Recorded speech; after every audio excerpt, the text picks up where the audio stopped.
गुरु वशिष्ठ ने कर्मनाशा नदी को श्राप क्यों दिया? भारत नदियों का देश है।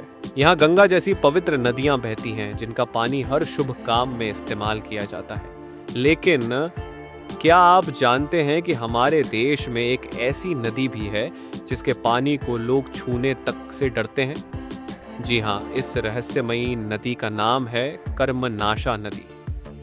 कर्मनाशा नदी बिहार के कैमूर जिले से निकलती है और उत्तर प्रदेश के कई जिलों से होकर बहती है। यह बिहार और यूपी को जोड़ती भी है और बांटती भी है, लेकिन लोग कहते हैं कि इसका पानी अशुभ है। मान्यता है कि अगर कोई इसे छू भी ले तो उसके अच्छे खासे बने काम भी बिगड़ जाते हैं।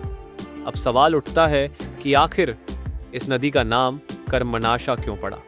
इसके पीछे एक पौराणिक कथा जुड़ी है।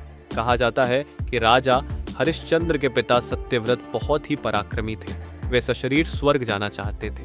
पहले उन्होंने अपने गुरु वशिष्ठ से यह इच्छा जताई, लेकिन उन्होंने साफ मना कर दिया।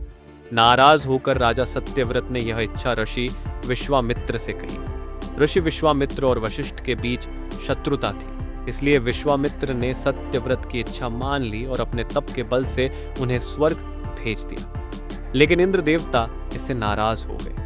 उन्होंने सत्यव्रत को उल्टा करके धरती पर फेंक दिया। इस दौरान विश्वामित्र ने उन्हें बीच में रोक लिया और वे स्वर्ग और धरती के बीच अटक गए। तभी से उन्हें त्रिशूंक कहा जाने लगा। जब वे बीच में लटके थे तो उनके मुंह से लार टपकने लगी। वही लार धरती पर एक नदी के रूप में प्रकट हुई। इसे देखकर गुरु वशिष्ठ बहुत क्रोधित हुए और सत्यव्रत को चांडाल होने का श्राप दे दिया। साथ ही उनकी लार से बनी उस नदी को भी श्रापित कर दिया। तभी से यह नदी कर्मनाशा के नाम से जानी जाती है, यानी कर्म का नाश करने वाली नदी।